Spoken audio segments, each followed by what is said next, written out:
بسم اللہ الرحمن الرحیم۔ السلام علیکم۔ بنی اسرائیل میں ایک شخص تھا جس کی بیوی نہایت حسین و جمیل تھی۔ وہ اس پر فریفتہ تھا، مگر ایک وقت ایسا آیا کہ اس عورت کا انتقال ہو گیا۔ اسرائیلی کو اس کے انتقال سے بہت رنج ہوا اور ایک مدت تک وہ اس عورت کی قبر پر بیٹھا روتا رہا۔ اتفاقاً حضرت عیسیٰ علیہ السلام کا ایک روز وہاں سے گزر ہوا۔ انہوں نے اس اسرائیلی کو پریشان حال دیکھ کر اس کا سبب معلوم کیا تو اس اسرائیلی نے اپنا واقعہ بیان کیا۔ حضرت عیسیٰ علیہ السلام نے دریافت فرمایا، کیا تو چاہتا ہے کہ میں اس کو تیرے لیے اللہ کے حکم سے زندہ کروں؟ اس نے عرض کیا کہ جی حضور، میں یہی چاہتا ہوں۔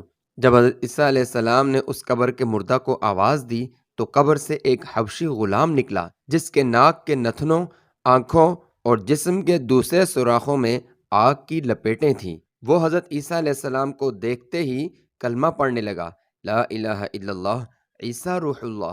اسرائیلی نے یہ دیکھ کر عرض کیا کہ حضور، مجھ سے غلطی ہو گئی، میری بیوی کی قبر تو دوسری ہے۔ یہ سن کر حضرت عیسیٰ علیہ السلام نے حبشی کو حکم دیا کہ تو اپنی قبر میں واپس چلا جا۔ چنانچہ وہ مردہ ہو کر واپس چلا گیا اور اس کی قبر کو مٹی نے چھپا دیا۔ پھر حضرت عیسیٰ علیہ السلام اس دوسری قبر کی جانب متوجہ ہوئے اور حکم دیا کہ اے صاحب قبر، اللہ کے حکم سے زندہ ہو جا۔ چنانچہ قبر پھٹی اور اس سے ایک عورت سر سے گرد و غبار جھاڑتی ہوئی باہر آ گئی، جس کو دیکھ کر اسرائیلی بولا کہ یا روح اللہ، یہی میری بیوی ہے۔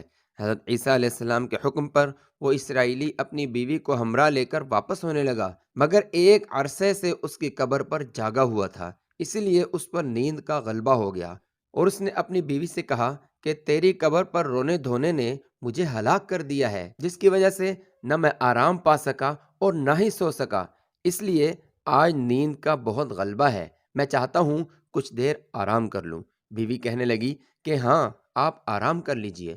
چنانچہ وہ اسرائیلی بیوی کے زانوں پر سر رکھ کر سو گیا۔ اتنے میں ایک گھوڑے پر سوار ایک شہزادے کا وہاں سے گزر ہوا جو اپنے زمانے کا یکتا حسین تھا۔ اس کو دیکھ کر وہ عورت خود فریفتہ ہو گئی اور اس کا دل قابو میں نہ رہا۔ اس نے شوہر کا سر زانوں سے نیچے رکھا اور فرط محبت غلبہ عشق سے مجبور ہو کر شہزادے کے سامنے جا کھڑی ہوئی۔ ادھر جیسے ہی شہزادے کی نظریں اس پر پڑیں، وہ بھی اس کو دیکھ کر فریفتہ ہو گیا اور عورت کی خواہش پر اس کو اپنے گھوڑے پر بٹھا کر لے گیا۔ جب اس عورت کا شوہر بیدار ہوا تو اپنی بیوی کو وہاں نہ پایا، لہٰذا بہت پریشان ہوا اور اس سے ملنے کی تدبیر سوچنے لگا۔ سوچتے سوچتے آخر اس کے نشان قدم پر چل پڑا اور اپنی بیوی کو تلاش کیا جو ایک شہزادے کے پاس پہنچ چکی تھی۔ وہاں پہنچ کر اسرائیلی نے شہزادے سے عرض کیا کہ یہ میری بیوی ہے، آپ اسے چھوڑ دیجئے۔ ابھی شہزادہ کچھ کہنے ہی نہ پایا تھا کہ اس عورت نے کہا، میں تیری بیوی نہیں بلکہ اس شہزادے کی باندی ہوں۔ یہ سن کر شہزادہ اسرائیلی سے کہنے لگا، کیا مجھ سے میری باندی تو لینا چاہتا ہے؟ اس نے کہا، خدا کی قسم، یہ میری بیوی ہے جس کو میرے سردار حضرت عیسیٰ علیہ السلام نے مرنے کے بعد اللہ کے حکم سے دوبارہ میرے لیے زندہ کیا ہے۔ ابھی یہ گفتگو چل رہی تھی کہ اتفاقاً عیسیٰ علیہ السلام بھی وہاں تشریف لے آئے، جن کو دیکھ کر اسرائیلی کہنے لگا، یا روح اللہ، کیا یہ میری بیوی نہیں ہے جس کو آپ نے میرے لیے اللہ کے حکم سے زندہ کیا ہے؟ حضرت عیسیٰ علیہ السلام نے فرمایا کہ ہاں، یہ وہی ہے۔ یہ سن کر عورت کہنے لگی، یا روح اللہ، یہ شخص جھوٹا ہے، میں اس شہزادے کی باندی ہوں، اس کی بیوی نہیں۔ حضرت عیسیٰ علیہ السلام نے فرمایا، کیا تو وہ عورت نہیں جس کو میں نے اللہ کے حکم سے زندہ کیا ہے؟ عورت نے کہا، یا روح اللہ، بخدا میں وہ نہیں ہوں۔ یہ سن کر حضرت عیسیٰ علیہ السلام نے فرمایا، جو جان خدا کے حکم سے میں نے تجھے دی ہے اس کو واپس کر دے۔ یہ سنتے ہی وہ عورت پھر سے مردہ ہو کر گر پڑی۔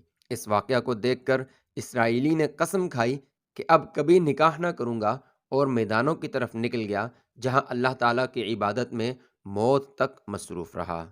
اس حکایت میں سبق ہے کہ کامیابی اپنے نبی کی اطاعت اور محبت سے ہی مل سکتی ہے۔ اچھے اور ایمان افروز واقعات سننے کے لیے چینل کو سبسکرائب کریں۔